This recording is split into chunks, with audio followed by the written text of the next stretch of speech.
Mirasee.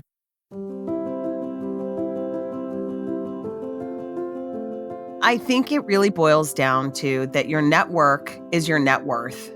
And if you really want to turn that network into gold, you've got to be intentional and proactive and courageous. It takes some courage to get out there and stay out there. Hello, I'm Melinda Cohan, and you're listening to Just Between Coaches. I run a business called The Coaches Console, and we're proud to have helped over 50,000 entrepreneurs in creating profitable coaching businesses. In this podcast, I want to look at difficult coaching conversations together with other coaches, but also to look deeper into ourselves as professionals and the business challenges we may face from time to time. This episode is going to be about business tactics. If I were to ask you which marketing or sales tactic has the highest ROI, maybe you say it's inbound marketing or email campaigns. But really the answer? Referrals. However, coaches usually wait for someone to ask for a recommendation and then somebody hopefully drops your name, but that is not how to leverage referrals. My guest today says there's a proven formula for getting referrals.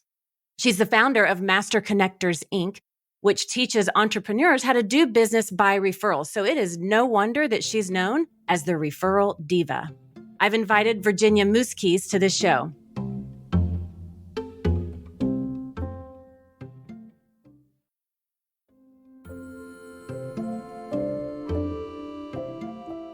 Virginia loves introducing one person to another so both grow their opportunities and potential, and I look forward to picking her brain about referrals and networking.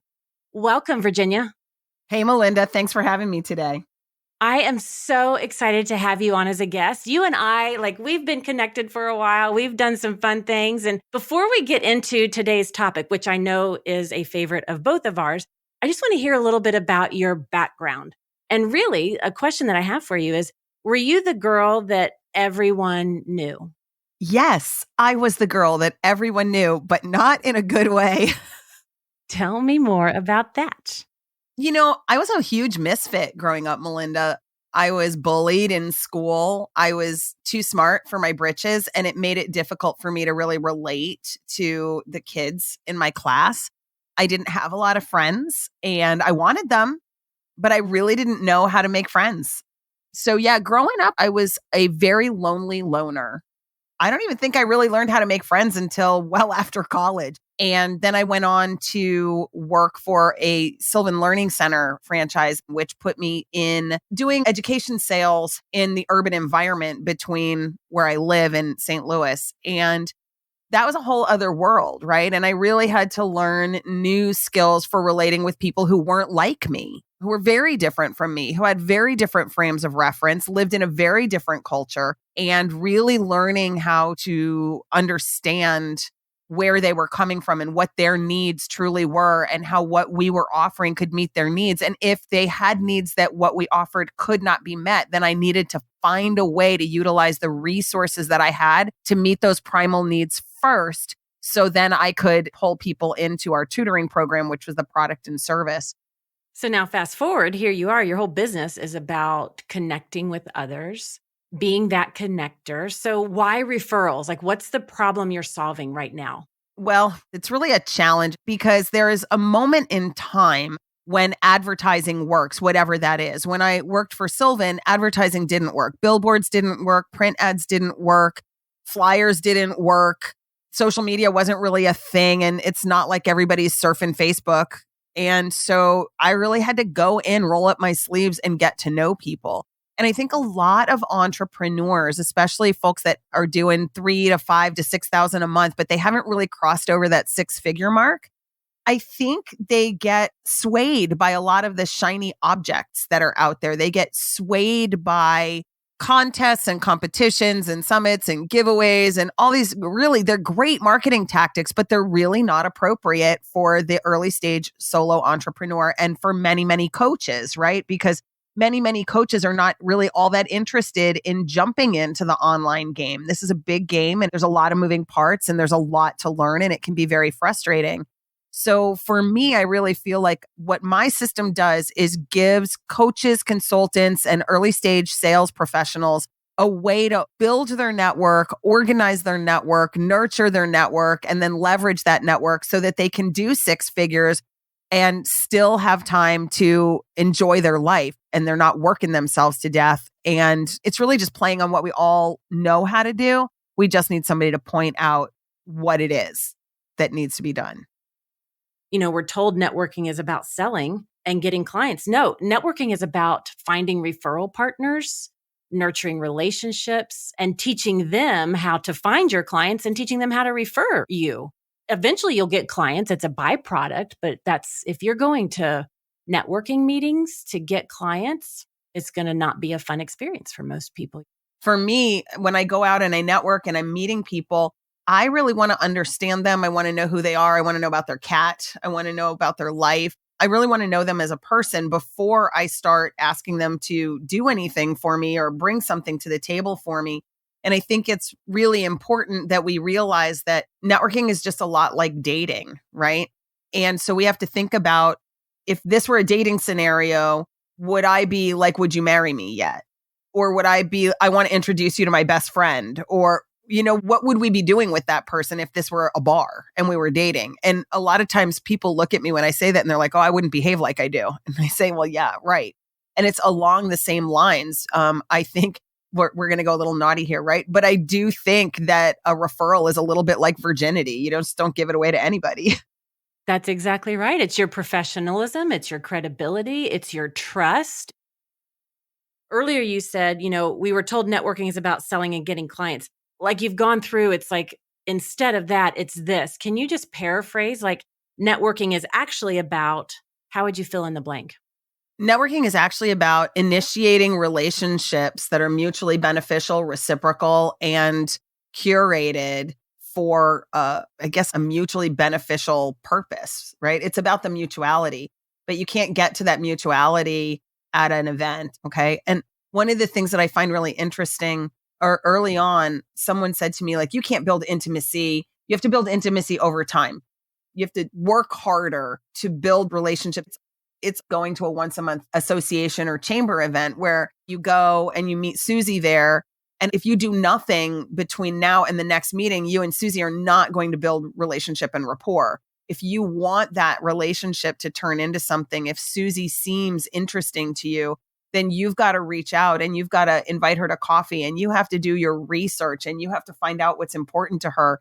And you have to make overtures that say, you matter to me, I'm interested in you, so that they want to come to the table. And then you can start to build mutuality in terms of promoting, connecting, and referring.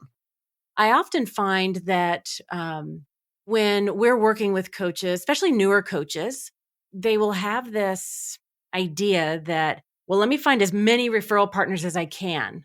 But rather than having a lot, to have a few that are very strategic, very intentional, where you do know them, you have understood who they are, you do understand what you both need and how you can both support each other and reciprocate in those ways. And I would rather have a few close relationships where we can serve and support each other well than a huge net of people that I don't know anything about. Yeah, there's actually two things that I can share about that, Melinda. First of all, there is a British sociologist named Robin Dunbar, and in the 1990s, he observed primates in the wild, and he started looking at how these societies, these primate societies, organize themselves. And what he found was that societies, particularly primate societies, function in about circles of about 250. So once you get a network that's beyond 250, you really are not in relationship with all those other people. So we can think about like our email list. Okay. When you have a 10,000 person email list, well, I don't have intimate knowledge of everybody on that list at all, but I do have intimate knowledge of a small number of them. Right. And there are certain ones, my referral alchemists are the ones that get like all-time access to me. They're in my inner circle.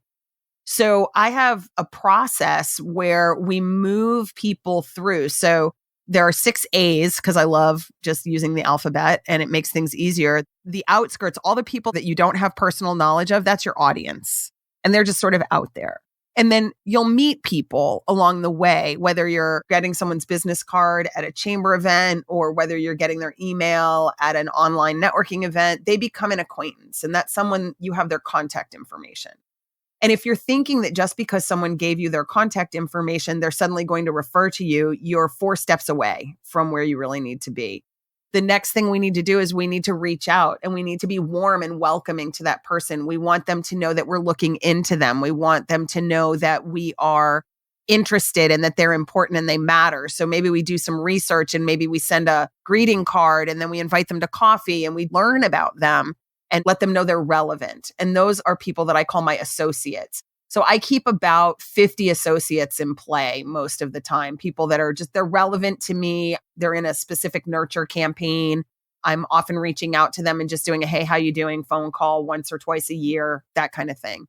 When I move up to the next rung, those are my advocates. And those are people that are willing to promote me. Those are people that are willing to share my Facebook. People like right now, this is a very advocate thing to do, Melinda, like, hey, be on my show. I said, be on my podcast. You said, be on my show. And so this is a way that we make one another visible to our respective audiences in case our audiences might want to hop on one of our respective islands, right? And decide to get to know us better. Once we get to there, then you've got 2 kinds of tracks where people can run on. You can have folks that are in your ambassador track. They don't necessarily do a lot of business with your ideal client, but they know people who do. So they can bring you your joint venture partners. They can bring you your referral partners. They can introduce you to great sources and opportunities. And then referral affiliates or brand affiliates, those are people that do business with your ideal client all the time. So yesterday, as I'm teaching my class and we're talking about CRMs and I'm saying, you guys, for those of you who are coaches, you know that I'm promoting Melinda right now. And if you haven't gone to her webinar and you haven't taken a look and you haven't done any of that, I consider it loyal that you would go check her out. So some of you have said, well, I don't want to look at something else. I might feel disloyal. And I made it very clear that them checking you out would be a matter of loyalty to me. So that's an affiliate move, right? So those are sort of the stages. And at each stage, you've got to move through very gingerly cultivating that and making sure that it's reciprocal so that you don't end up over giving and being someone's affiliate when they're not giving you anything back. First of all, I love those stages and just how to understand your network and where to put people and intentionally move them or navigate them through those circles. I love that. And so let's talk about reciprocal because I remember I was at this conference one time. This is several years ago. And the whole purpose of this particular event was to build referral partners. And I just kind of sat back. I was presenting at this particular event, so I wasn't attending it. And I was there early and I was just watching what was happening. And I would say the vast majority of the people were in the early stages of their business, brand new, maybe a year or 2. And what I found is that people were quickly becoming more focused on how many referral partners am I leaving with versus do I have the right referral partners lined up? So talk about reciprocal. What does that mean to you? At each stage, Melinda, there's a level of reciprocity that we check for. So here's how you know you're in reciprocity with an acquaintance. They gave you their business card and they accepted yours. See, I gave you mine, you gave me yours. That's the reciprocity at that level. At the associate level, we sit down, we have conversations. I use my curiosity tools, right, to learn about you. But if you talk to me for the entire hour and it never one time occurs to you to say, well, what about you? Well, tell me about you. Then I know that I don't have reciprocity at that level yet. If I want that person in my network and I want more from them, then I need to stay at that stage until I visibly see reciprocity from that person. They need to ask me how I'm doing. They need to send me a thank you card. They need to do something that makes me feel relevant to them, that indicates my relevance to them. At the advocate level, I'm going to say, you want to be on my show or what can I do for you or whatever? And I'm going to do that thing. But I'm also going to say, I'd really love it if you could help me with X, Y, or Z. And if they don't follow through, then I don't do any more for them because I'm not in reciprocity yet. So I might throw out a hook. Hey, Melinda, your podcast is up and running. Can't wait to be on your show, right? Like prompting you to follow through because we all get busy and we all drop balls. So I'm not hard and fast. Like if you didn't do it the way I wanted you to do it the first time, then you're out. I'm going to prompt, right? And if I don't get reciprocity there, then I'm going to leave the relationship where it is, which is one level below at the associate level. if we become mutual partners in, trading shows, trading audiences, whatever, then we can talk about, all right, let's dig into each other's networks. Let me see who you know, and I'll show you who I know. And let's talk about how we start to create a real on-demand referral and introduction stream. We meet on a regular basis. We introduce the people that we met last month to our referral partners, and we say things like, hey, this is who I had on my calendar last month. Is there anybody you want to meet? This is who I'm scheduled to see so far this month. Is there anybody you want me to mention you to? So we start to be more creative and more purposeful, and we understand that there is a plan and that we are accountable to one another and that there's reciprocity. And when I first started out doing this, I thought that, once you had your 4 or 5 like really good referral partners and they were bringing you business, it was the holy grail and you were sort of done. And then all my referral partners like transitioned to something else and I was left with none. And I thought, okay, I need to have a flow. There needs to be an ebb and a flow in that reciprocity process. And I need to be constantly meeting new people, trying to engage them at these different levels, always respecting where they're willing to be engaged, because people are rarely what they say, almost always what they do. So I listen to the promise, but then I wait to see, does the promise manifest itself? Does it come to fruition? And I don't really worry so much initially about results as I do about the effort that people make.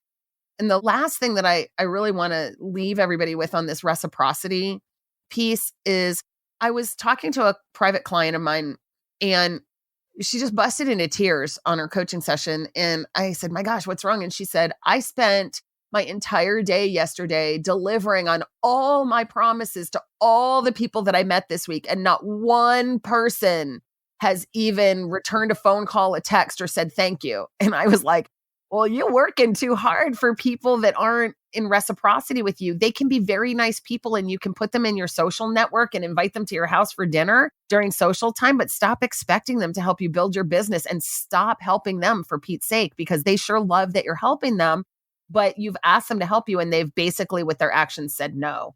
And that's kind of when I'm gracious. I don't say to somebody, you're off the island, but I do gently walk away and I put my resources and my efforts where I'm getting reciprocity, because reciprocity is the currency of a referral funnel. I love that. And then for that client of yours, with having these 5 phases or these different areas, they can see, I thought they were an affiliate. I even thought they were an advocate, but really they're not barely even an associate. So let's put them where they are so that I know how to show up in response to that. And now my expectations don't get all out of whack and then I don't beat myself up or cuss them out or anything. It's like, no, it's just they're in a different category. Good to know. And here's the thing. I can be an affiliate to someone else and they can be an advocate to me, and that can be fine. It just, I have to be okay with the dynamic. And so the reality is, reciprocity is what you make of it. Reciprocity is what you decide is reciprocal. It's not always tit for tat. Melinda's on my show, I'm on her show. Melinda promotes me, I promote Melinda. Wow, it's such a good perspective to have. Like you really begin to see where your time is spent, what's valuable, where is it important to nurture, where to receive. I love the clarity of that perspective. Me too. It works for me. It's working for hundreds and hundreds of my clients. So I am an introvert, right? And I have learned to be an extrovert when I need to, but I also know how to take care of myself so I don't get depleted or freaked out. And that's one of the things that I hear a lot is people will come, new coaches, they'll be like, well, I'm an introvert. I can't do networking.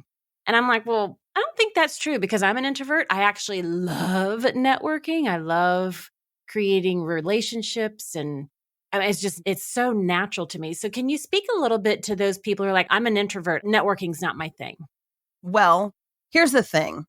The difference between an extrovert and an introvert is energy. So if you're introverted, it just means that you get energy by being either alone or in intimate relationship with 1 or 2 other people, right? Most people think introversion means like, I'm a hermit and I don't like people. That's not true. It's just, I don't like crowds. I don't like big, noisy crowds of people. It has to do with where I get my energy. Whereas an extrovert loves to be in a crowd, pulls energy from the crowd, and loves being the center of attention around people.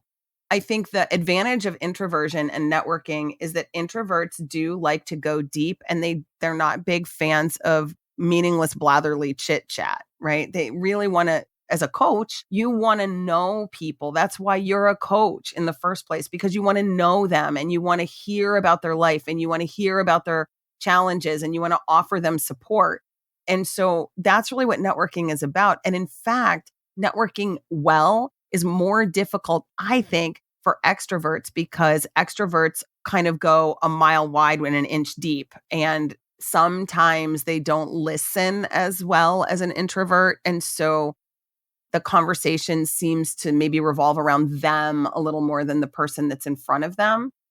If you're saying you're an introvert and you can't network, you're just making an excuse, and you need a new definition of what it could mean to you to go out and connect at a meaningful level with more people. So it's about the strategy and the approach that you use. Everybody can network, and everyone, in fact, does.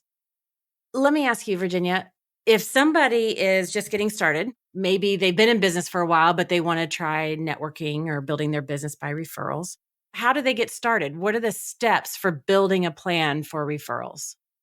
I think the first step is clarity. If you don't know, what is your promise? So what is the transformation that I offer? What are the pillars of your process? So for example, in my referral practice, there are 6. It's define your tribe, become a trusted authority, develop your team, create your tools, train your people, and track your success. So those are my pillars. Those are the 6 pillars of referrals on demand. So I think good networking starts with that level of clarity about who you serve, how you serve them, what you do, because that determines where you go to network. I was saying to somebody today, if you've written a fiction book for teens, you wouldn't go try selling your book at the International Association of Independent Financial Advisors. And if you said to me, well, some of them have children, I would say that's true, but they're not there looking for children's books. The way you're going to sell a children's book is you decide where are the people that want to buy children's books, and you're going to go there. So having absolute clarity around who you serve and what you do determines where you network. And if you network in the right places, you get better results faster and get less discouraged. Now, you mentioned your blueprint just a minute ago. What's the name of your blueprint? It's called the Business by Referral Blueprint. We'll make sure that people know where to go to grab a copy of that from your website. Well, let's summarize a few things that we've talked about today. So I love that we kind of clarified what networking is not. It's not about selling. It's not about getting clients. It's about initiating relationships that are mutually beneficial. It's about understanding the different circles of our network, whether it's the audience, the acquaintance, the associates, the advocates, the affiliates, or maybe even the ambassadors, depending on who they are. But I love that when we can understand the levels of circles that the people we meet, where they are, we can know where to give our energy and our attention and where to receive. And the biggest part of reciprocity is knowing at each of those stages, which I love how you differentiated and what that looks like. So we know how to give and receive in appropriate ways so that we don't hit resentment or holding grudges or any other funkiness creeps in. And I love how you said, be intentional with the dynamic of the relationship. Reciprocity is not always tit for tat. So know what's important to each other and create whatever works for you. And then we also talked about the introvert, that, an introvert is actually more aligned possibly with networking. So make sure you're not using it as an excuse, but to really leverage your innate talents and skill sets to put this strategy to work for you. And then thank you for summarizing the clarity that we need on who you serve and your promise and the process you have. I see a lot of people trying to get referral partners before they have that clarity, and that's why it's hard. So thank you for reminding us for that clarity. And then, of course, the Business by Referral Blueprint. And we're going to make sure that everybody knows in the show notes where to grab a copy of that. So, Virginia, do you have any parting words? I think it really boils down to that your network is your net worth. And if you really want to turn that network into gold, you've got to be intentional and proactive and courageous. It takes some courage to get out there and stay out there because, people are rarely what they say. They're mostly what they do, and we get disappointed. But if we decide that we have 5 disappointments and that means networking doesn't work, we're missing out on truly some real beautiful connections and relationships that go far beyond building business, but enrich our lives and transform us as humans as well. Wow. And those were amazing words as well. So thank you for listening to this episode of Just Between Coaches. And also a big thank you to Virginia for this amazing conversations about one of my favorite topics, referrals and networking. You can find out more about her at masterconnectors.com. That's masterconnectors.com. And to get her Business by Referral Blueprint, go to masterconnectors.com/blueprint. But we won't tell you that there's a 10-part e-course that you get with it as well. It's a secret. Virginia, thank you for coming to this show today. It was my pleasure, Melinda. It's always a pleasure to get to spend time with you. And you know what I love? I love how we repurpose our friend visits for the benefit of others. They just get to experience them with us. Beautiful. I'm Melinda Cohan, and you've been listening to Just Between Coaches. Just Between Coaches is part of the Mirasee FM podcast network, which also includes such shows as Once Upon a Business and Making It. This episode was produced by Cynthia Lamb. I wrote this episode with Michi Lantz. She assembled the episode. Danny Iny is our executive producer, and post-production was by Post Office Sound. Please follow us on Apple Podcasts, Spotify, or wherever you're listening right now. And that way you make sure you receive future episodes. And if you like the show, please give us a starred review. It's the best way to help us get these ideas to more people.